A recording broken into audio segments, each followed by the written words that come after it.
Hello friends, मैं आपका चहेता बलराम चोपड़ा। आज NISM सीरीज 8 की नेक्स्ट क्लास चैप्टर नंबर 6 में लेके चलते हैं। आज हम पढ़ने जा रहे हैं ट्रेडिंग मैकेनिज्म की। ट्रेडिंग जो होती है उसका मैकेनिज्म किस तरीके से काम करता है, वो सारी चीज़ें यहाँ पे अपन पढ़ेंगे।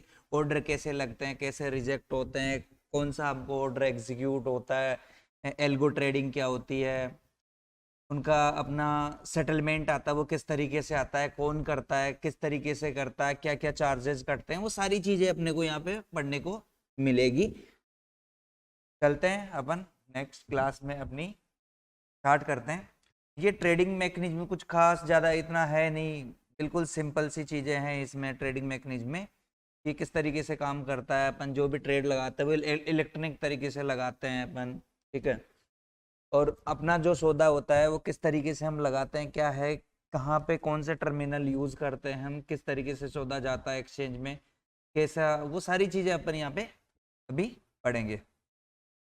देखिए, सबसे पहले एक सिस्टम होता है कि एक जिसको बोलते हैं हम, एक ब्रोकर के पास में हम जाते हैं। सबसे पहले अपना एक डीमेट खुलवाते हैं।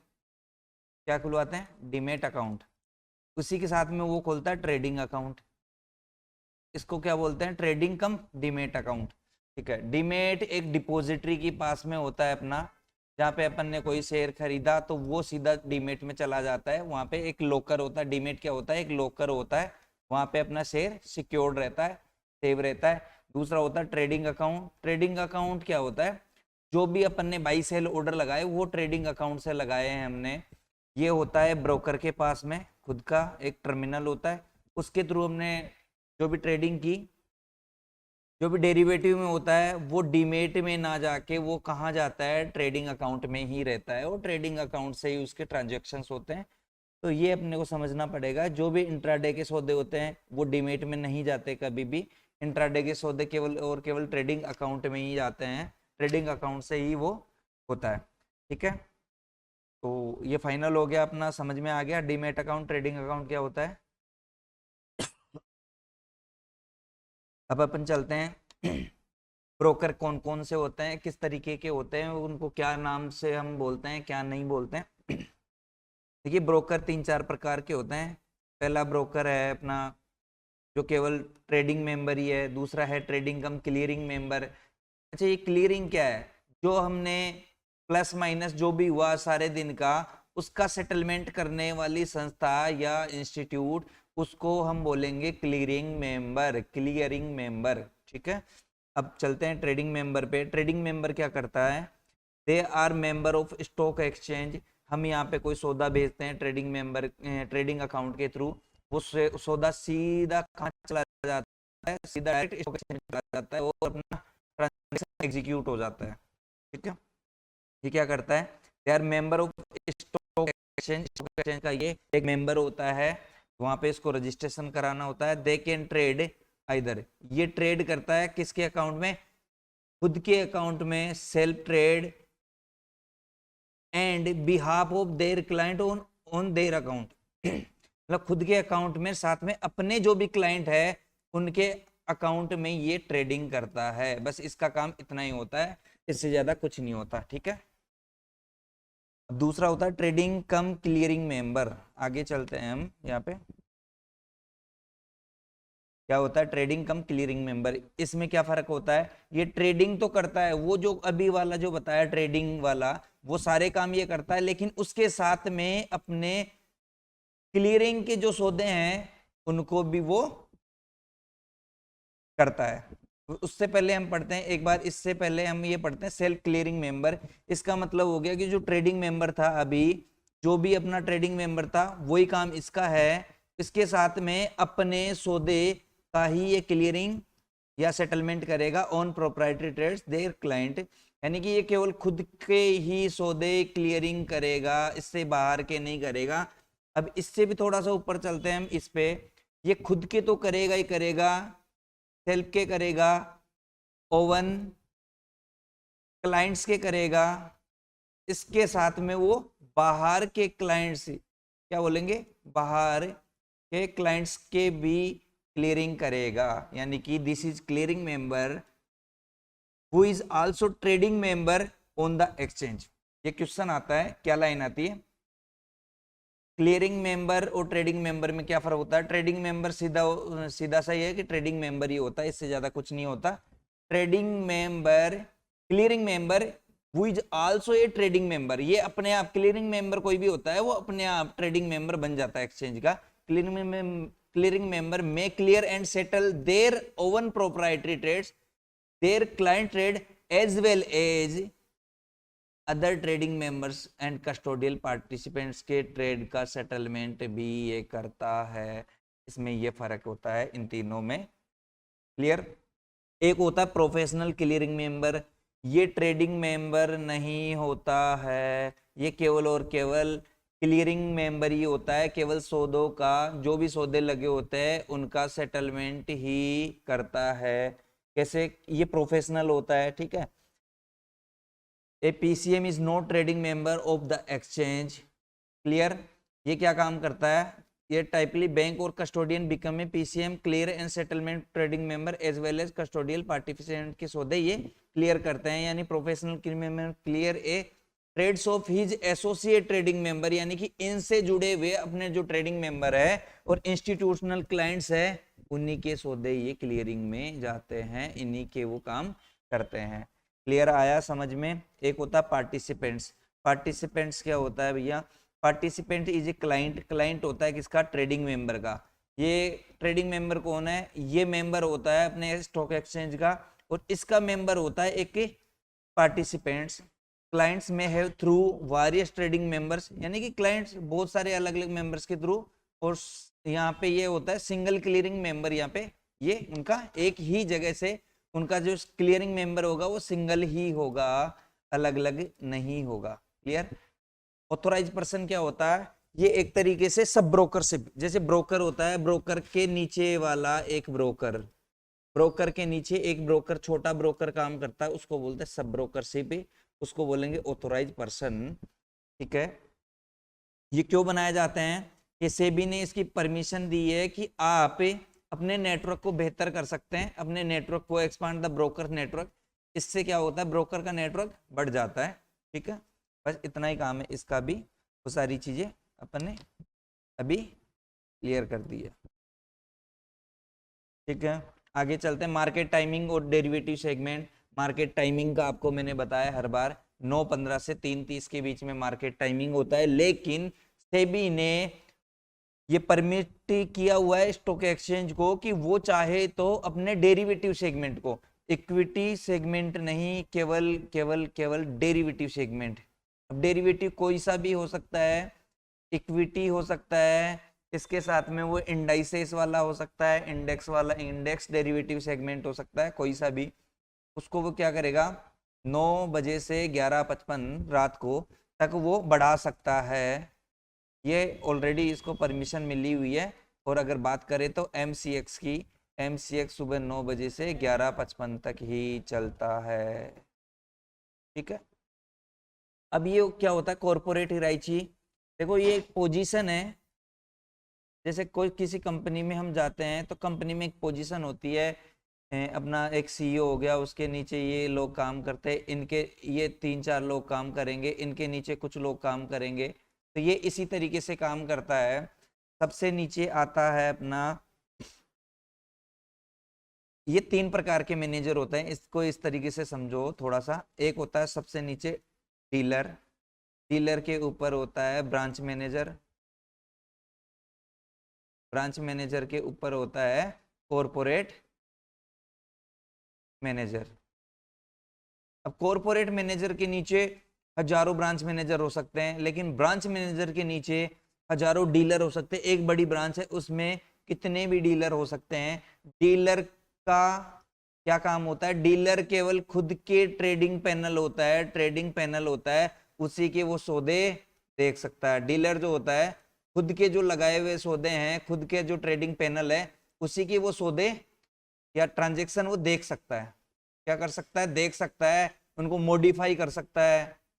ठीक है, उनमें कुछ चेंजेस कर सकता है, उनको सौदों को एग्जीक्यूट करवा सकता है, डिलीट कर सकता है, मतलब खुद के सौदे में कुछ भी कर सकता है। लेकिन ब्रांच मैनेजर जो होता है अपने नीचे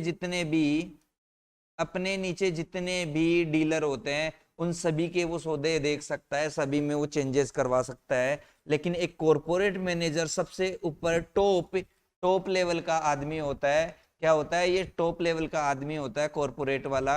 ये क्या करता है? अपने नीचे जितने भी ब्रांच मैनेजर्स हैं, जितने भी डीलर्स हैं, सभी के कंप्लीट सौदे, पूरी कंपनी के सारे सौदे, सारे ट्रांजैक्शंस, उनको वो देख सकता है, उनमें चेंजेस करवा सकता है, उनको डिलीट करवा सकता है, सब काम करवा सकता है। यहाँ से एक क्वेश्चन आता है, हर बार। बस आपको ये समझना है कि क्वेश्चन किस तरीके से आएगा, बस वो हम देखते हैं। यहाँ पे क्वेश्चन किस तरीके से आएगा, या तो पूछेगा कि कॉर्पोरेट हिरार्ची में सबसे टॉप लेवल का आदमी कौन होता है, उसको बोलेंगे कॉर्पोरेट मैनेजर। टॉप लेवल की जगह वो उसने पूछ लिया कि मिड लेवल का आदमी कौन होता है, या मिड लेवल का हिरार्ची कौन होता है, तो ब्रांच मैनेजर हो गया। सबसे लोवेस्ट कैटेगरी में कौन आएगा, सबसे लोवेस्ट कैटेगरी में लोवेस्ट लेवल पे कौन आएगा, तो dealer is the at lowest level of user hierarchy. ठीक है।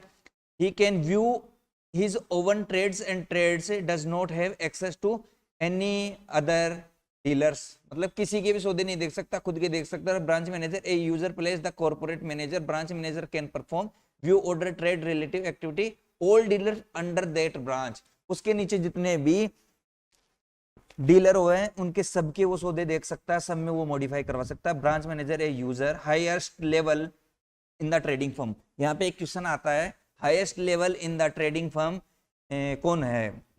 क्या आंसर करना है अपने को? Corporate manager. ठीक है, इस तरीके से क्वेश्चन बनते हैं।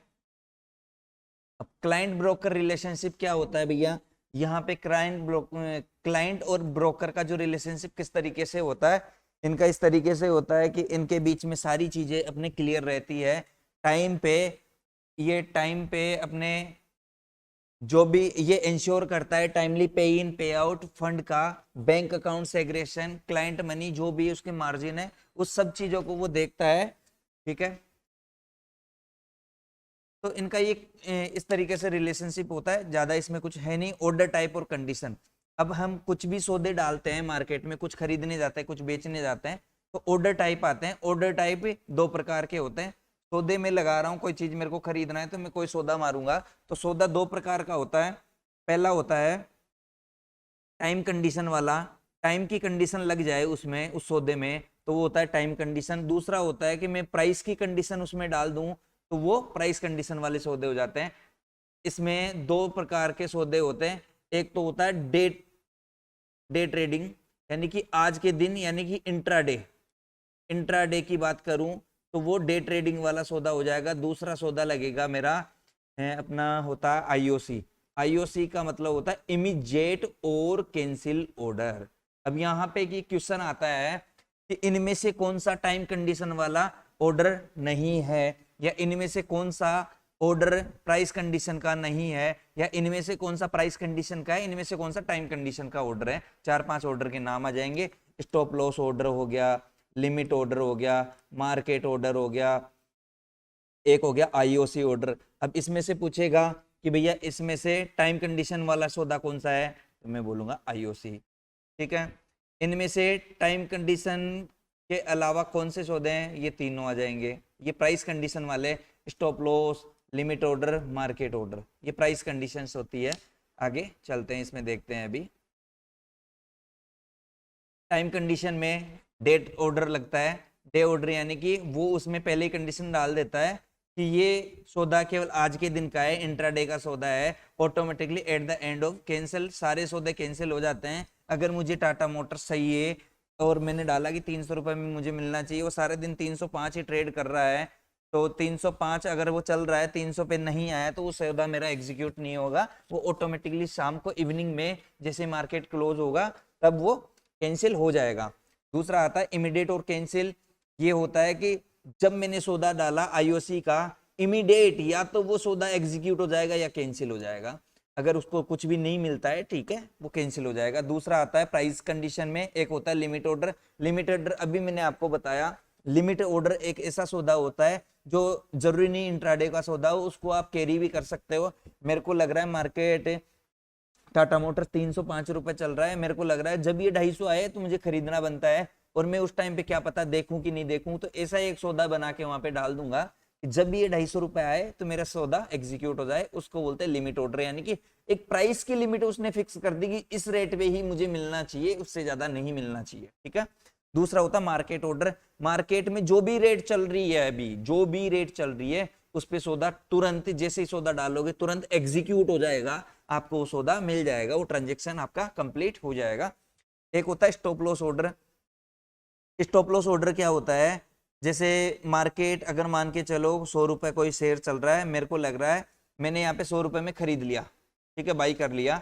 अब मेरे को एक चीज का डर है कि अगर ये नुकसान मेरे को देता है, जब भी ये 99 के नीचे जाएगा ऑटोमेटिकली बिक जाए, तो मैं यहाँ पे स्टॉप लॉस ऑर्डर डालूंगा। या मेरे को लग रहा है कि ये 101 को क्रॉस करेगा तो ये बहुत तेजी से 110 चला जाएगा, तो मैंने स्टॉप लॉस ऑर्डर 101 पे बाइंग का डाल दिया।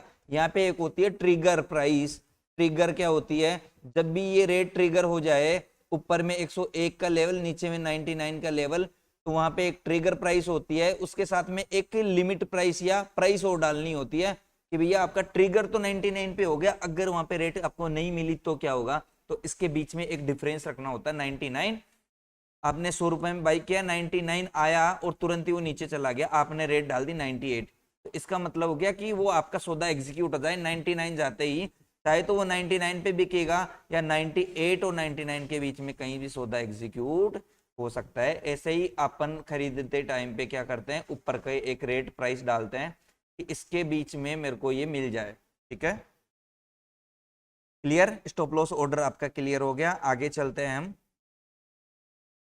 ऑर्डर मैचिंग और रूल्स। ऑर्डर मैचिंग किस तरीके से होते हैं, सबसे बेस्ट प्राइस जो होती है ना, सबसे बेस्ट प्राइस, यानी कि अगर मैं खरीदने जाऊंगा तो सबसे कम रेट जो चल रही होगी उस पे मेरे को मिलेगा, ठीक है। तो इसका मतलब यही है कि सबसे कम रेट सबसे बेस्ट प्राइस में मेरे को मिलेगा विद इन प्राइस, या मैंने जो रेट डाल दी उसके बीच वाली प्राइस में, या टाइम के हिसाब से मैंने डाला, टाइम के हिसाब से सबसे बेस्ट रेट है आपको मिलती है। दूसरा आता है प्राइस बैंड। प्राइस बैंड का मैंने पहले भी जिक्र किया कि प्राइस बैंड क्या होता है, ये डेली ट्रेड का एक प्राइस बैंड आता है, डीपीआर जिसको बोलते हैं, डेली प्राइस रेंज। अगर मार्केट में 10% की रेंज चल रही है, तो मार्केट जैसे मान के चलो 100 रुपए अगर है, तो ऊपर में वो 110 के ऊपर नहीं जा सकता, आज की उसकी रेंज हो गई फिक्स, और नीचे में 90 रुपए के नीचे वो नहीं जा सकता, आज का ये इसका डीपीआर होता है, इसी को बोलते हैं price range. All index future 10% पे सर्किट लगते ही ऑटोमेटिकली ट्रेडिंग बंद हो जाती है। All future individual security 10% of the base price, base price यानी कि जो रेट चल रही है उसका 10%, वो अगर गिरेगा या बढ़ेगा तो ऑटोमेटिकली वहां पे क्लोज हो जाती है ट्रेडिंग। लेकिन यहाँ पे इंडेक्स और स्टॉक ऑप्शंस में ऐसा नहीं है, लेकिन वहां पे एक डीपीआर चलता रहता है। डीपीआर के साथ साथ में क्या चलेगा, उसके डेल्टा के साथ साथ में उसकी रेटें ऊपर नीचे वो चेंज होती रहती है, डीपीआर चेंज होता रहता है, दिन में भी 10 बार डीपीआर चेंज हो सकता है, ठीक है। तो यहाँ पे ये चीजें नहीं है। अब आगे चलते हैं, ट्रेडर वर्क स्टेशन और market watch window. Market watch क्या होता है, ट्रेडर वर्क स्टेशन क्या होता है, मार्केट वॉच यानी कि अपन ऐसी विंडो लगाते हैं जिसमें सभी सिक्योरिटीज को लगाते हैं कि कौन सी सिक्योरिटी या कौन सा स्टॉक्स किस रेट पे चल रहा है, उन सबको एक साथ देखने का सिस्टम मार्केट वॉच विंडो होता है, मार्केट वॉच विंडो होता है। आगे चलते हैं हम, अब इसमें क्या क्या आता है मार्केट वॉच विंडो में, टाइटल बार आ गया, उसका नाम क्या है, टिकर साइज हो गया, उसका टिक क्या है, टिकर विंडो, कॉल ऑप्शन, फ्यूचर है, ऑप्शन मार्केट क्या है, वो सब चीजें उसके बारे में, उसका टूल बार आ गया, मार्केट वॉच का विंडो, इंक्वायरी विंडो, स्नैपकोट होती है आपकी रेट बाई और सेल की जो रेट है, स्प्रेड आपको जो दिखता है वहां पे क्या क्या सौदे हो रहे हैं वो सारे दिखते हैं, बायर सेलर के बीच में कितने बायर कहाँ पे बैठे हैं, वो सारी चीजें उसको बोलते हैं स्नैपकोट। ऑर्डर ट्रेड विंडो, सब चीजें आपको दिखती रहती है। Placing order on the trading system, किस तरीके से अपन ट्रेडिंग को मतलब ट्रेड्स को प्लेस करते हैं, तो प्लेस करते टाइम पे हम ओडिन पे जाते हैं या नेक्स्ट ट्रेडिंग प्लेटफॉर्म पे जाते हैं, तो वहां पे हमको मिलता है क्या, क्लाइंट कैटेगरी में अगर जाते हैं तो वहां पे हमको एक मिलेगा सीएलआई। सीएलआई का मतलब होता है क्लाइंट, एक होता है प्रो। अगर आपको प्रो मिल जाए तो इसका मतलब हो गया प्रोप्राइटरी ऑर्डर, यानी कि प्रो मतलब बहुत बड़े लोग, यानी प्रो लेवल के लोग हैं, प्रोप्राइटरी फर्म के ये एक तरीके से ऑर्डर्स होते हैं प्रो लेवल के। तो ये प्रो क्लाइंट है कि नॉर्मल क्लाइंट है, वो अपने को उसमें डालना होता है। Clear. Future and option market instrument आपको भी पता है कौन से होते हैं। फ्यूचर की बात करूंगा तो इंडेक्स बेस्ड हो गया, स्टॉक का फ्यूचर हो गया। दूसरा ऑप्शन की बात करूं तो इंडेक्स ऑप्शन हो गया और स्टॉक ऑप्शन हो गया। Clear, that's clear. अब आगे चलते, eligibility criteria selection of stocks for derivative trading. अगर हम ये डेली डेली निफ्टी में ट्रेडिंग करते हैं या बैंक निफ्टी में ट्रेडिंग करते हैं, फिर निफ्टी में ट्रेडिंग करते हैं, सबसे पहले आते हैं अपने इंडेक्स। वो कैसे बनते हैं, इंडेक्स को किस तरीके से बनाया जाता है, या इंडेक्स में बना तो लिया ठीक है, लेकिन इसमें कौन कौन से स्टॉक रहनी चाहिए, कौन से नहीं रहनी चाहिए, उसकी टर्म्स कंडीशन क्या क्या है, वो यहाँ पे देखने को मिलेगी। और यहाँ से क्वेश्चन बनता है, बहुत बार ये क्वेश्चन आता है। उससे जैसे निफ्टी में 50 स्टॉक है तो 50 सेम थोड़ी ना है, वो हर साल चेंज होते रहते हैं। कुछ स्टॉक उसमें से एक दो निकलते रहते हैं, कुछ ऐड होते रहते हैं, कुछ निकलते रहते हैं, कुछ ऐड होते रहते हैं। तो ऐसे क्यों होता है, क्या है उसका रीजन, वो सारी चीजें अपन यहाँ पे पढ़ेंगे। कि ऐसा स्टॉक जो टॉप 500 स्टॉक में ही होना चाहिए, मतलब इंडिया के टॉप 500 में ही वो होना चाहिए। Average daily market capitalization last 6 महीने की उसकी रोलिंग बेसिस पे वो देखेगा कि वो टॉप 500 में ही रहना चाहिए। पहला तो है टॉप 500 में रहना है उसको, पिछले 6 महीने में वो टॉप 500 में ही रहना चाहिए। दूसरा, उसका मीडियन क्वार्टर सिग्मा जो ऑर्डर साइज है वो कितना होना चाहिए, 75 लाख से कम नहीं होना चाहिए। मीडियन क्या होता है यहाँ पे, जैसे मीन मोड मीडियन की बात करते हैं तो माध्यमिका जो होती है उसकी वो 75 लाख से कम नहीं होनी चाहिए। एक फॉर्मूलाज होता है, जो फॉर्मूला लगा के उसका जो डेली ट्रांजैक्शन होता है उसके हिसाब से इसको निकालते हैं, तो ये 75 लाख से कम नहीं होना चाहिए। दूसरा, उसका market wise position limit size अगर मैं बात करूं तो वो 1500 करोड़ से कम नहीं होनी चाहिए रोलिंग बेसिस पे। रोलिंग बेसिस यानी रोल किसको बोलते हैं अपन, मंथली वाइज रोल करना पोजीशन को, मंथली वाइज रोल करना पोजीशन को, उसको बोलेंगे अपन रोलिंग बेसिस ऑफ 1500 करोड़ कम से कम होनी चाहिए। Average daily delivery value, delivery क्या होता है, कोई स्टॉक मैंने खरीदा और खरीद के उसको लेके चला गया घर पे, यानी कि मैं उसकी डिलीवरी लेके चला गया, उसको डिलीवरी बोलेंगे। Average daily delivery value 35 crore से ऊपर होनी चाहिए। कितनी होनी चाहिए, 35 करोड़ से ऊपर, इससे कम नहीं होनी चाहिए। पिछले 6 महीने के अंदर एक सिंगल दिन भी अगर इससे कम हो गई 34 करोड़, यानी कि वो टर्म्स कंडीशन फुलफिल नहीं कर रहा, उसको नहीं लेंगे। क्लियर, समझ में आया कि इतनी हायर लेवल की यहाँ पे टर्म्स कंडीशन लगी होती है, तब जाके वो स्टॉक अपने इंडेक्स में रह पाता है, अपने इंडेक्स में रह पाता है। तो आगे चलते हैं। अगर वो नहीं करता ये टर्म्स कंडीशन तो उसका क्या करते हैं, उसको बाहर कर देते हैं। अगर वो जैसे मान के चलो, अगर कोई इंडेक्स में कोई स्टॉक है और उसने ये टर्म्स कंडीशन फुलफिल नहीं करी तो उसको क्या करेंगे, नेक्स्ट अगले 6 महीने, मतलब उसके हर 6 महीने बाद में इसका रिव्यू होता है, तो 6 महीने पे रिव्यू होता है, तो उसको बाहर कर दिया जाता है। अगर वो ये उसमें फेल होता है, मीट फॉर कंटिन्यू एलिजिबिलिटी में फेल होता है, तो उसको बाहर कर देंगे। नेक्स्ट मंथ का कॉन्ट्रैक्ट उसका ओपन नहीं करेंगे। अब वो जो बचे हुए रनिंग कॉन्ट्रैक्ट है, एग्जिस्टिंग कॉन्ट्रैक्ट है, तब तक ही वो रहता है, उसके बाद में उसको बाहर कर देंगे। अगर वो फिर वापस से री इंक्लूजन होना चाहता है, अगले 6 महीने फिर देखेंगे, अगले 6 महीने तक वो सारी टर्म्स कंडीशन फुलफिल कर रहा है, तो 6 महीने बाद में उसको वापस से शामिल इंक्लूड कर लेते हैं, शामिल कर लेते हैं उसके अंदर। ठीक है, सारी टर्म्स कंडीशन वो फुलफिल कर लेता है तो उसको वापस शामिल कर लेता है। Exit norm based on the product success framework, ये क्या होता है भैया, ये होता है इंडेक्स के हिसाब से ही इसमें वो सारी चीजें, यानी कि कौन इसका मतलब ये है भैया कि आपने देखा होगा इंडेक्स तो बने हुए हैं टोटल इंडिया में तकरीबन 30-40, लेकिन ट्रेड कितने होते हैं, गिनी चुनी 4-5 में ट्रेडिंग होती है, यानी निफ्टी, बैंक निफ्टी, सेंसेक्स, बैंकेक्स, फिन निफ्टी, बस इन्हीं में ट्रेड होता है। मिड कैप हो गया, ठीक है। अब स्मॉल कैप में ट्रेडिंग नहीं होती है, क्यों नहीं होती, इस वजह से कि किस में ट्रेडिंग होगी किस में नहीं होगी उसकी टर्म्स कंडीशन यहाँ पे डाली हुई है। कौन सा इंडेक्स ट्रेड होगा, कौन सा ट्रेड नहीं होगा, तो वो यहाँ पे टर्म्स कंडीशन है। एटलीस्ट 15% ऑफ ट्रेडिंग मेंबर उसमें ट्रेडिंग करे, मिनिमम 15% ट्रेडिंग मेंबर, ऑलो मतलब जितने भी ट्रेडिंग मेंबर्स हैं, ट्रेडिंग मेंबर्स क्या होते हैं, जैसे एक्सचेंज के पास में जितने भी ट्रेडिंग मेंबर है 1000 है ट्रेडिंग मेंबर, उसमें से 15% उसमें ट्रेडिंग करनी चाहिए या वो बोलने चाहिए कि इसको चालू करो आप, या 200 trading member which ever is lower, जो दोनों में से कम है, जो दोनों में से कम है वो अपनी परमिशन दे, ठीक है। दूसरा,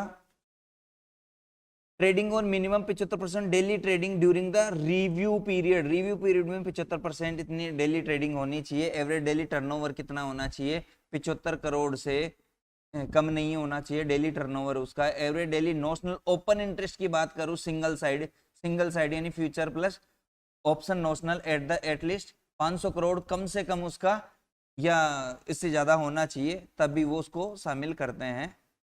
क्लियर। और वही सारी इसमें भी वो कंप्लाइंस वगैरह टर्म्स कंडीशन सेम ही रहती है। कंप्लीटेड एटलीस्ट 6 महीने के अंदर उसको वो सारी टर्म्स कंडीशन फुलफिल करनी होती है, ठीक है। री इंट्रोड्यूस द एक्सक्लूड स्टॉक, री इंट्रोड्यूस द एक्सक्लूडिंग स्टॉक से ये क्या होता है, री इंट्रोड्यूस यानी कि कुछ ही जो स्टॉक्स जो बाहर निकल गए यानी कि a stocks which is exclude from derivative trading में बिकम एलिजिबिलिटी वंस अगेन, यानी कि अगर वो एक बार पहले इसको बाहर निकाल दिया इंडेक्स से, इसको वापस अगर वो अपनी एलिजिबिलिटी वापस से ले लेता है, वंस अगेन वापस ले लेता है, तो उसको अगले 6 महीने में फुलफिल करके अपना कंसिक्वेंसी मंथ में उसको वापस से शामिल कर लेते हैं, किसमें, डेरिवेटिव ट्रेडिंग सेगमेंट में वापस उसको शामिल कर लेते हैं, यानी कि स्टॉक्स में डेरिवेटिव सिस्टम उसके वापस चालू कर लेते हैं, ठीक है। एलिजिबिलिटी क्राइटेरिया ऑफ इंडेक्स, ये क्या होता है भैया, द एक्सचेंज में consider introducing derivative contract on all index weightage of, यानी कि इसका मतलब ये हुआ कि भैया उसमें मतलब एक इंडेक्स को शामिल मतलब उसमें ट्रेडिंग करे तो किस तरीके से करे, या इंडेक्स में ट्रेडिंग करना चाहता है कोई, इंडेक्स से ट्रेडिंग के लिए अवेलेबल होना चाहता है, तो उसकी कुछ टर्म्स कंडीशन है अभी जो मैंने बताई, उसके साथ साथ में उसमें ऐसी टर्म्स कंडीशन भी होगी जो थोड़ी सी अलग है। Derivative trading is at least 80% होनी चाहिए उसमें इंडिविजुअली एलिजिबल, उसमें एक ऐसा इनएलिजिबल स्टॉक नहीं होना चाहिए जिसका weightage more than 5% of total index का मोर देन 5% नहीं होना चाहिए। अगर वो अपनी टर्म्स कंडीशन फुलफिल नहीं कर रहा ऐसा स्टॉक, तो उसका वेटेज 5% से ज्यादा नहीं होना चाहिए, ठीक है, क्योंकि उसको तो बाहर निकलना है थोड़े टाइम में, लेकिन फिर भी अगर उसका वेटेज ज्यादा है तो उसको शामिल नहीं करेंगे, उसको बोलेंगे भैया इसका वेटेज कम करो, अपने सारी चीजें ठीक करके लाओ, उसके बाद में हम इसको अलाउ करेंगे ट्रेडिंग के लिए। अगर मैं बात करूं यहाँ पे, तो उस इंडेक्स की मैं अभी बात कर रहा था, यहाँ पे कुछ ऐसे टर्म्स कंडीशन है जो 15% ऑफ ट्रेडिंग मेंबर्स उसके लिए सहमत होने चाहिए।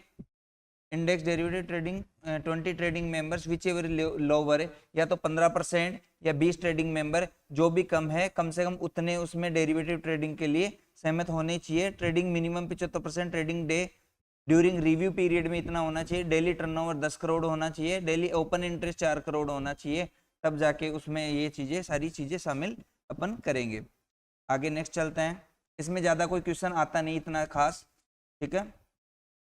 और इसका जो टाइम पीरियड है एटलीस्ट 6 मंथ, यानी कि वो ये चीजें सारी चीजें रीलॉन्चिंग करना, किसी को बाहर निकालना, वो सारी चीजें अपने उसको 6 मंथ का ही रहता है सभी में, और इसके लिए परमिशंस वगैरह लेनी पड़ती है। अब आगे चलते हैं एडजस्टमेंट पर। कॉर्पोरेट एक्शंस, कॉर्पोरेट एक्शंस क्या होता है कि बोनस इश्यू वगैरह, स्प्लिट हुआ, वो सारी चीजें अगर उसमें कुछ कॉर्पोरेट एक्शंस होते हैं तो उसका जो टर्म्स कंडीशन है वो क्या रहती है, टर्म्स कंडीशन वो क्या रहती है, उसी के साथ में उसका जो प्राइस है वो कितना रहेगा कितना नहीं रहेगा, वो सारी चीजें यहाँ पे अपन देखते हैं।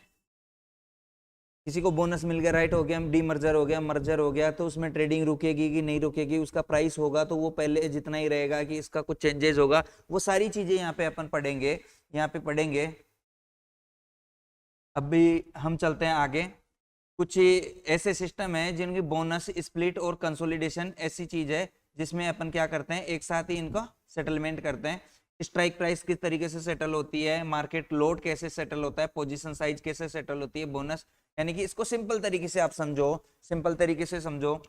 आपने एक चीज देखा, 100 रुपए का कोई स्टॉक चल रहा है, अब या तो उसको स्प्लिट कर दिया। स्प्लिट क्या होता है, सबसे पहले ये समझना है, स्प्लिट यानी तो टुकड़े करना, टुकड़े करना, टुकड़े करना। एक के बदले 5 टुकड़े कर दिए। जो पहले 100 रुपए का चल रहा था, अब 5 शेयर हो गए, जिसके पास पहले एक था अब 5 हो गए, तो पांचों की पहले एक की वैल्यू 100 रुपए थी, तो अब क्या पांचों की 100 रुपए के हिसाब से 500 हो जाएगी? नहीं होगी। यही तो हम यहाँ पे पढ़ रहे हैं कि क्या होगा क्या नहीं होगा। तो अब हो जाएगा, इसको एडजस्टमेंट करते हैं, उसकी प्राइस को, उसकी मार्केट लोड साइज को, उसकी स्ट्राइक को, उसकी पोजीशन को, इसको यहाँ पे हम एडजस्ट करते हैं। एडजस्ट किस तरीके से करेंगे, 5 टुकड़े करने तो इसमें भी 5 से डिवाइड कर देंगे, यानी कि एक की वैल्यू 20 रुपए हो जाएगी ऑटोमेटिकली। ये एडजस्ट हो जाता है, तो इसी को हम बोलते हैं एडजस्टमेंट। बोनस में भी सेम तरीका होता है, बोनस एक के बदले एक दिया जाता है, तो इसकी प्राइस ही, अब जैसे पहले एक स्टॉक था, अब 2 हो गए 2, तो 2 से इसमें डिवाइड कर देंगे, अब इसकी प्राइस कितनी आ जाएगी, 50 रुपए। ठीक है, तो ये कुछ ऐसी सिस्टम है बोनस और स्प्लिट में, ये अपने को रूल से यहाँ पे लागू करने पड़ते हैं। ठीक है, ये रेशियोज हैं, एडजस्टमेंट इस तरीके से करते हैं, जो मैंने आपको उनका वो बता दिया सिस्टम कैसे करेंगे कैसे नहीं करेंगे। अब अगर डिविडेंड मिल जाए, डिविडेंड अगर 2% से कम है तो उसमें कुछ भी हम चेंजेस नहीं करेंगे। डिविडेंड अगर 2% से कम है तो उसमें कोई भी चेंजेस नहीं होता। ये पहले 5% का यहाँ पे रूल लागू था, लेकिन अभी इसको चेंज कर दिया 2%। मार्केट में जैसे मान के चलो, अगर 100 रुपए चल रही है रेट, और उसमें 2% या इससे ज्यादा, इसने 3% से ज्यादा दे दिया, तो इसकी प्राइस जो है वो एडजस्ट हो जाएगी यहाँ पे ऑटोमेटिकली।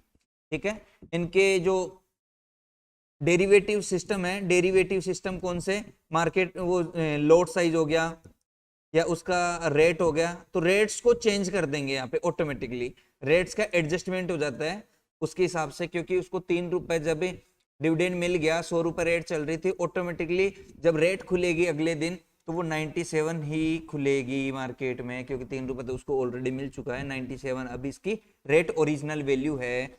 अब यहाँ पे क्या होता है क्या नहीं होता वो आगे देखा जाएगा, मार्केट ऊपर जाएगा नीचे जाएगा, ये इसका काम नहीं है। ठीक है, ये बोलता है एडजस्टमेंट कब होगा कब नहीं होगा, 2% से ज्यादा पे एडजस्टमेंट करना कंपलसरी है। ठीक है, मर्जर डी मर्जर में क्या होता है, मर्जर डी मर्जर में उसका जो भी कॉर्पोरेट एक्शंस होता है उसको अपने को देखना पड़ेगा उस टाइम पे। यहाँ से कोई खास क्वेश्चन आते नहीं है, क्वेश्चन जहाँ से आते हैं मैं आपको बताते जा रहा हूँ। मेन चीज है कि यहाँ से एक क्वेश्चन बनता है, हर बार आता है, यूजर चार्जेस क्या होते हैं। भैया कोई भी एक सौदा में डाल रहा हूँ, ट्रांजेक्शन में कर रहा हूँ, कुछ खरीद रहा हूँ कुछ बेच रहा हूँ, तो उसका एक मेरे को ब्रोकरेज देना पड़ता है। ब्रोकरेज के साथ में गवर्नमेंट के खर्चे होते हैं। ब्रोकरेज के साथ में गवर्नमेंट के कौन कौन से खर्चे होते हैं, एसटीटी हो गया, एसटीटी हो गया, जीएसटी हो गया, स्टाम्प ड्यूटी हो गया, सेबी टर्नओवर फीस हो गया, ये सारी चीजें मेरे को देनी पड़ती है खरीदते और बेचते टाइम। ठीक है, सबसे इम्पोर्टेंट बात ये है कि मेन चीज ये है कि इस जगह पे ये जो अपन ने टैक्सेस वगैरह की बात करी अभी, जीएसटी वगैरह जो भी लगते हैं अपने, स्टाम्प ड्यूटी, ट्रांजैक्शन टैक्स वगैरह, सेबी टर्नओवर फीस वगैरह, वो सारी चीजें हो गई। उसके बाद में इम्पोर्टेंट चीज यहाँ पे आती है कि यहाँ से एक हर बार एक क्वेश्चन बनता है कि ये पूछेगा क्या, ये रेट्स पूछेगा आपसे, ये चीज देगा आपसे क्वेश्चन में और ये रेट पूछेगा कि इसमें, और दूसरा रेट्स के साथ साथ में कभी कभी क्वेश्चन इसका भी आ जाता है कि sale of an option in securities में ऑप्शन, ये जो चार्जेस हैं एसटीटी, एसटीटी कौन पे करेगा, तो यहाँ पे आंसर आएगा सेलर। कि होता है क्या, देखो एक ऑप्शन को जो सेलर सेल करता है उस टाइम पे उसका 0.1% कौन पे करेगा, सेलर। सेल करते टाइम पे, उस टाइम पे बायर जो होता है इसका वो पे नहीं करता है, वो पे नहीं करता है। बायर कब पे करेगा, अगर ये एक्सरसाइज हो जाता है एक्सपायरी के दिन, एक्सपायरी के दिन वो अगर इसको एक्सरसाइज करवा लेता है तो डिलीवरी लेते टाइम पे क्या करना पड़ेगा, यहाँ पे 0.125% परचेजर को सेटलमेंट प्राइस पे, जो भी सेटलमेंट प्राइस होती है उस टाइम पे उसको ये एसटीटी देना होता है। यहाँ पे बात आती है एसटीटी, ये जो अपन बात कर रहे हैं ये होती है एसटीटी, सिक्योरिटीज ट्रांजैक्शन टैक्स। ठीक है, अब फ्यूचर की बात आती है तो फ्यूचर में हमेशा 0.02% ये चार्जेस लगेगा हमेशा। ये देगा कौन? सेलर देता है। सबसे पहले जो भी हम सेल करते हैं ना, तो सबसे पहले एसटीटी केवल सेलर से ली जाती है, बायर से तभी ली जाती है जब उसको एक्सरसाइज करवाते हैं अपन। एक्सरसाइज यानी कि अगर उसको डिलीवरी वगैरह देते हैं तो ही उस टाइम पे चार्ज करते हैं। ये तीन चीजें अपने को इंपॉर्टेंट है, इसको याद रखना। ऑप्शन में sale and option 0.1%, sale of an option in securities where option is exercise. Sale on option, option अगर एक्सरसाइज हो जाता है तो यहाँ पे कौन देगा? बायर देगा 0.125%। अगर सेल फ्यूचर को सेल किया जा रहा है तो उसमें 0.02% सेलर इसको देगा, जो भी फ्यूचर की जो प्राइस चल रही है वो देगा। ट्रांजेक्शन चार्जेस वगैरह, ट्रांजेक्शन चार्जेस हमेशा बोथ साइड से लिया जाता है, बायर एंड सेलर दोनों से लिया जाता है। ये ट्रांजेक्शन का जो ट्रांजेक्शन का बाई और सेल का जो सौदा एग्जीक्यूट हुआ है, एग्जीक्यूशन का चार्जेस लगता है अपना। ये चार्जेस कौन करता है? स्टॉक एक्सचेंज इसका चार्जेस करता है। ठीक है, और आगे चलते हैं अपन। तो आपको यहाँ पे एक एक है आईपीएफटी। आईपीएफटी पहले नहीं था। आईपीएफटी का कॉन्सेप्ट अभी अभी इसने शामिल किया है। आईपीएफटी क्या होता है? Investor protection fund trust. ये 2 साल पहले तक, ये 1 साल पहले तक भी ये चीज़ नहीं थी। तो आईपीएफटी चार्जेस अब यहाँ पे शामिल कर दिया है, इस बुक में भी शामिल किया है और वैसे भी शामिल किया कर दिया। ये कितना लगता है? ये लगता है एनएससी जो लेती है वो 10 रुपए पर करोड़ ट्रेडेड वैल्यू, वैल्यू के बेसिस पे लेगी। ये किस पे होगा? इक्विटी और फ्यूचर्स दोनों पे 10 रुपए। अगर ऑप्शंस में काम कर रहा है तो ऑप्शन में 50 रुपए पर करोड़ और 18% जीएसटी उस पे। जो जीएसटी हर जगह, जो भी जीएसटी किस किस पे लगती है, जीएसटी सभी चार्जेस को मिला के प्लस ब्रोकरेज को मिला के ये जो सारी वैल्यू आ गई उस पर 18% जीएसटी लगती है। ठीक है, अगर आगे हम चलते हैं, बात करते हैं तो सेबी टर्नओवर फीस। हाँ, इसका भी एक बार कई बार क्वेश्चन आया हुआ है, तो यहाँ पे अपन देख लेते हैं इसमें क्या क्या चीज़ है। STT 18% brokerage plus transaction tax, both STT and GST R collected central government. Stamp duty is charges, stamp duty charges कितनी है? 200 पर करोड़ फॉर बायर, बायर की तरफ से लगती है। और किस पे लगती है? इक्विटी फ्यूचर्स पे। अगर इक्विटी फ्यूचर्स की बात करता हूं तो वहां पे 300 पर करोड़ है, बायर की तरफ से लगती है, सेलर पे ये चार्जेस नहीं है, सेलर पे चार्जेस नहीं है। SEBI turnover fees or charge, SEBI turnover fees कितना लगता है? 10 रुपए पर करोड़ प्लस एप्लीकेबल जीएसटी। ठीक है, बिड आस्क स्प्रेड मैंने कई बार बता दिया। बिड आस्क स्प्रेड इसी को बोलेंगे हम इम्पैक्ट कॉस्ट।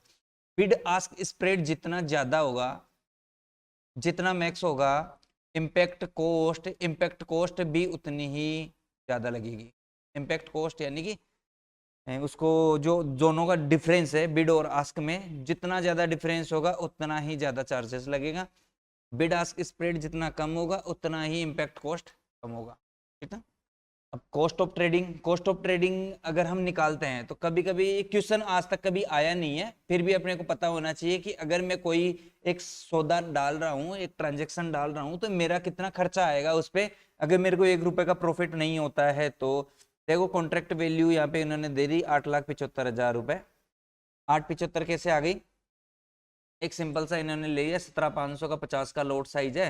अगर मैं निफ्टी खरीदता हूँ तो इतने की इसकी वैल्यू आ गई। इस पर ब्रोकरेज, ब्रोकरेज हर कंपनी के हिसाब से अलग अलग लगता है। कुछ कंपनी जितना हो गई तो कुछ यहाँ पे 150 भी लेती है, तो कुछ यहाँ पे 200 भी लेती है, कुछ यहाँ पे 100 रुपये भी चार्ज करती है, कुछ यहाँ पे 20 रुपये भी चार्ज करेगी। अब इसका मत देखो, अब मेन चीज है कि यहाँ पे अदर खर्चे एसटीटी कितना 0.02%, कितना हुआ 175। एक्सचेंज फीस ये हो गया अपना 20 रुपये पर करोड़, 17.5 रुपये हो गया, सॉरी सॉरी 200 पर करोड़। ये देता कौन है? बायर देता है उस टाइम पे। एक्सचेंज फीस, सेबी चार्जेस अपना हो गया 10 पर करोड़, रुपीज 10 पर करोड़। आईपीएफटी चार्जेस 10 पर करोड़ होता है, ये 88 पैसा होता है। जीएसटी 18% किस किस पे लगेगा? ब्रोकरेज पे लगेगा, एक्सचेंज फीस पे लगेगा और ये अदर चार्जेस पे लगेगा। इन सब का टोटल करके जो भी आया उस पे 18% जीएसटी ये लग गया। टोटल खर्चा कितना आया? ये टोटल चार्जेस ये अपना हुआ कंप्लीट इसको बाई सेल का। अब भी आगे हम देखते हैं तो यहाँ पे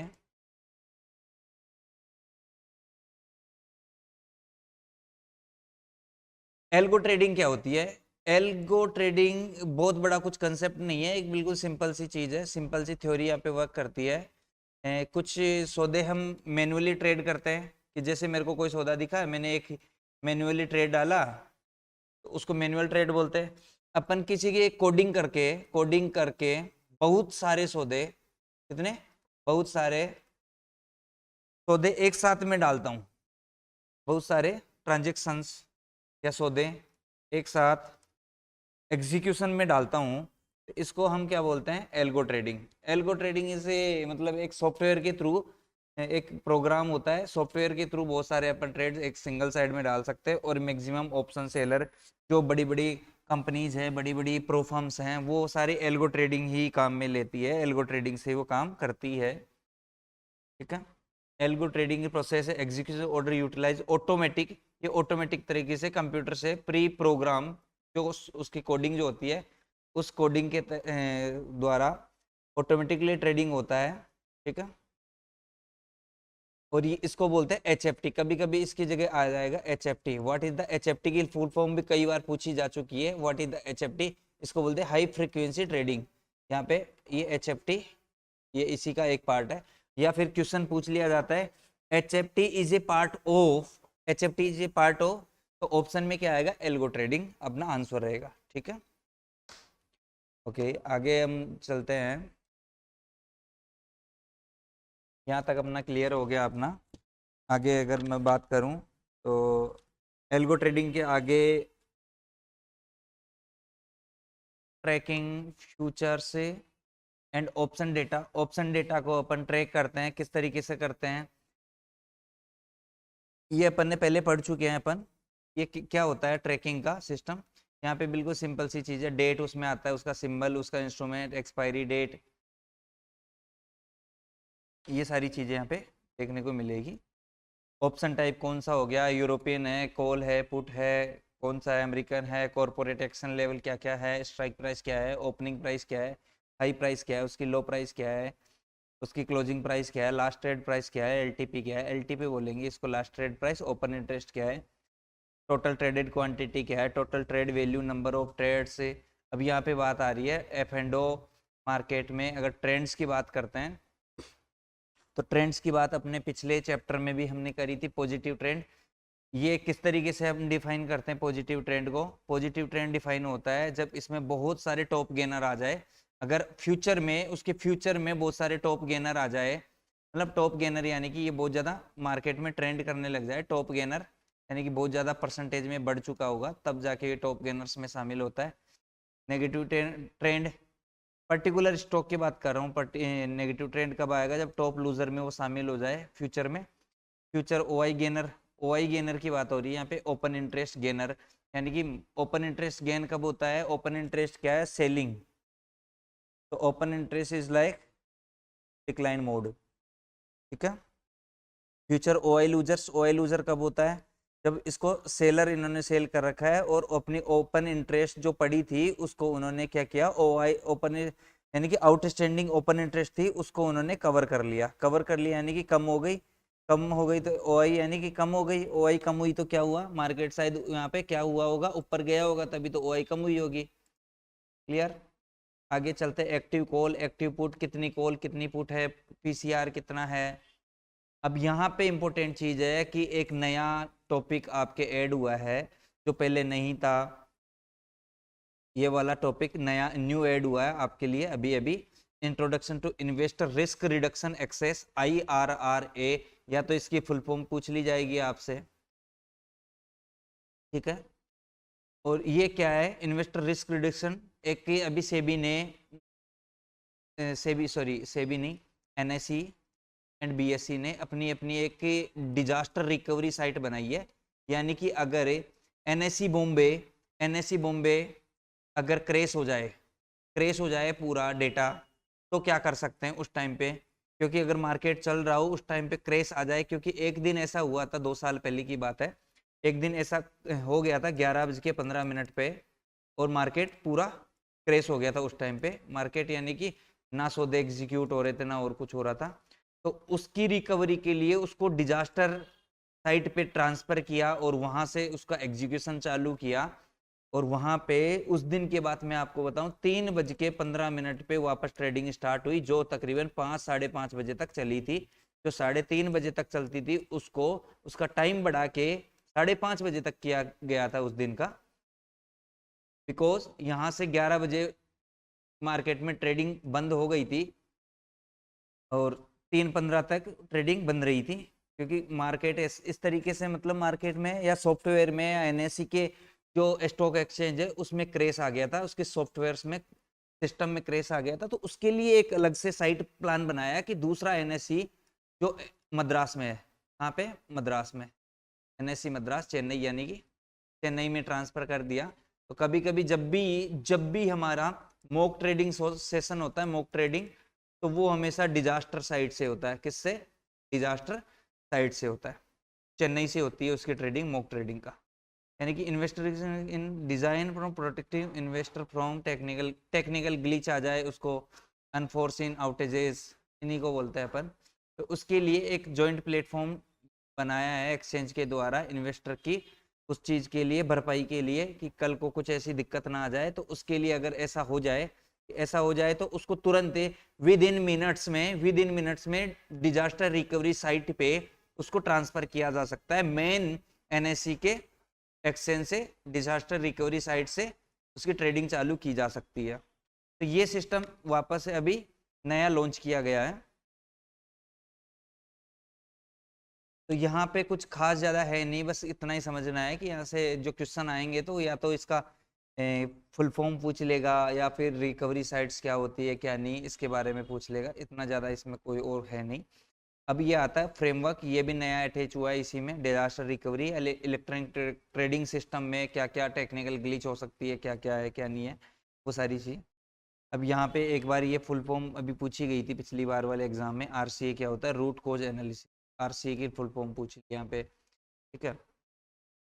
स्टॉक ब्रोक यानी कि ये क्या है, अगर किसी ब्रोकर के पास में टेक्निकल ग्लिच आ जाए तो उसको तुरंत अपनी इसकी इसकी जानकारी स्टॉक एक्सचेंज को देनी होती है, स्टॉक एक्सचेंज को देनी होती है।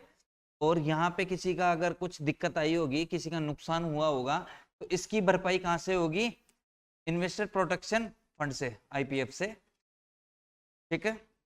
तो वो कब होगा? जब आप टाइम पे इसकी डिटेल आप जानकारी दे दोगे। Stock broker shall inform about the technical glitch, अगर उसके सॉफ्टवेयर में टेक्निकल ग्लिच आ जाए तो स्टॉक एक्सचेंज को immediately but not later than, यानी कि 1 घंटे से ज्यादा टाइम नहीं हो जाना चाहिए, तुरंत उसको जानकारी देनी चाहिए ताकि आगे कोई दिक्कत ऐसी ना आए, ठीक है।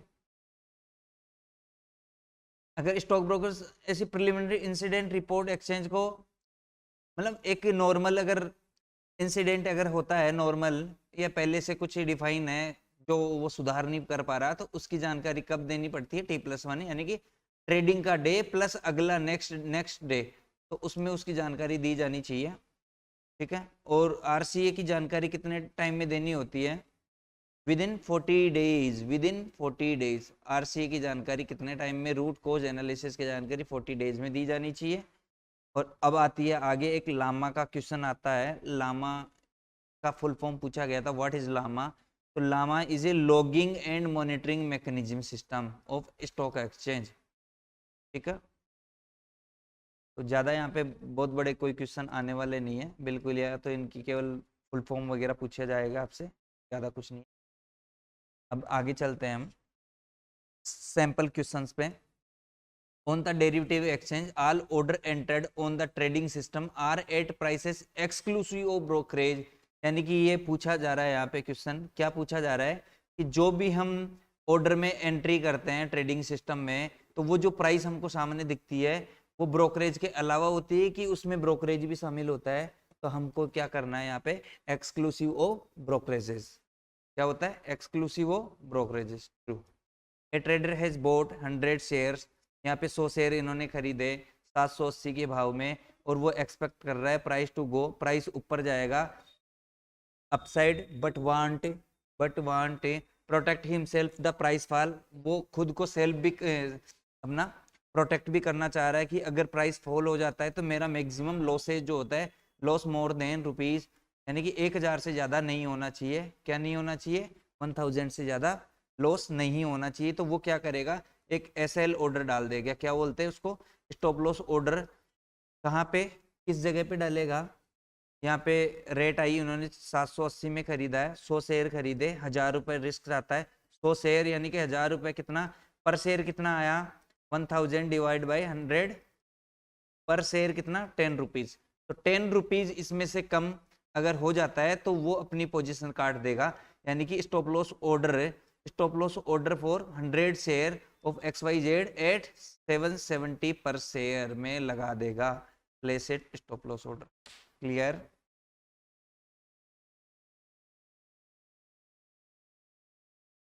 तो आज का चैप्टर कंप्लीट होता है। अब हमारे पास में 7, 8, 9, 10 4 चैप्टर बचे हैं, और इसमें से भी हमारे ये 10 मार्क्स के क्वेश्चन आने वाले हैं।